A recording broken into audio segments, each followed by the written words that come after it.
Se eu fosse o diabo, minhas primeiras vítimas seriam as crianças. Desde o momento em que saíssem do precioso ventre de suas mães e nascessem, eu as condicionaria a ver a divisão racial como algo normal. Eu não pararia até acabar com sua inocência. Dividir e conquistar é o truque mais antigo do livro de Gênesis.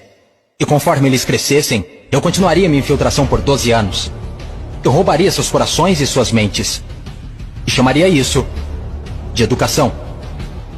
Se eu fosse o diabo, minhas próximas vítimas seriam as mulheres, que eu envelheceria em contato com homens que controlariam os corpos e os seus direitos. A melhor maneira de amaldiçoar a Deus é desrespeitar os próprios portadores da vida. Falando em Deus, se eu fosse o diabo, quando se trata de religião, eu montei o meu plano perfeitamente. Eu permitiria que você adorasse Jesus todos os domingos, e nos outros 6 dias, eu faria você me adorar. Em forma de dinheiro, fama, luxúria e ganância. Para minha religião, eu não precisaria te converter. Eu transformaria os 10 mandamentos em 10 sugestões. E faria com que a pseudo-virtude fosse mais importante do que a virtude. Eu daria a vocês religião suficiente para se odiarem, mas não o suficiente para amar um ao outro. E para minha estratégia final do mal, eu faria você esquecer que todo o propósito da religião é a espiritualidade. Se eu fosse o diabo, eu não viria vestido com a capa vermelha e chifres pontudos. Dirigiria um carrão, teria um rosto bonito e um cinto Gucci. Basicamente, eu tomaria a forma de tudo que você sempre desejou e veria você criar o seu próprio inferno. Eu não preciso incendiar a terra. E no que diz respeito aos políticos, eu não mudaria nada. Eles já estão fazendo o meu trabalho sujo. Se eu fosse o diabo, discretamente, estaria nos bastidores. Você não precisaria me ver. Eu normalizaria a disfunção e chamaria de reality show. E nesse reality, eu atacaria a sua autoestima, dificultando a cura.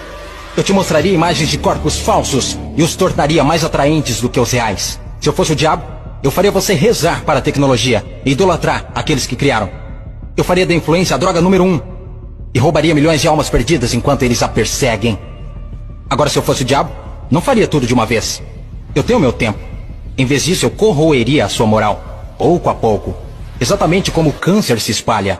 Por falar em câncer, se eu fosse o diabo, te alimentaria com alimentos saborosos que o deixariam doente e transformaria seus médicos em traficantes de drogas, vendendo pílulas que o fariam voltar ao invés de curar. Sim, se eu fosse Lúcifer, saberia que a vida e a morte estão na língua. Então eu faria da sua faca e do seu garfo seus algozes. Você não pode alcançar uma consciência superior se seu corpo estiver doente. Você não optará por informações positivas se tiver inflamação. Se eu fosse o diabo, minha inteligência seria admirada. Por que você acha que a palavra inflamação literalmente significa colocar fogo? Se eu fosse o diabo, te mostraria como ser flexível. Liberaria pandemias no mundo para dar às pessoas a chance de realmente cuidar umas das outras. E me sentaria e riria enquanto elas explorassem e se assustassem umas com as outras. Basicamente, se eu fosse o diabo, continuaria fazendo o que estou fazendo. Deus é minha testemunha. Eu já controlo os seus sistemas. Não tentem lutar contra essa causa. Porque o meu último truque, eu faria pessoas inteligentes como você duvidarem se eu já existir.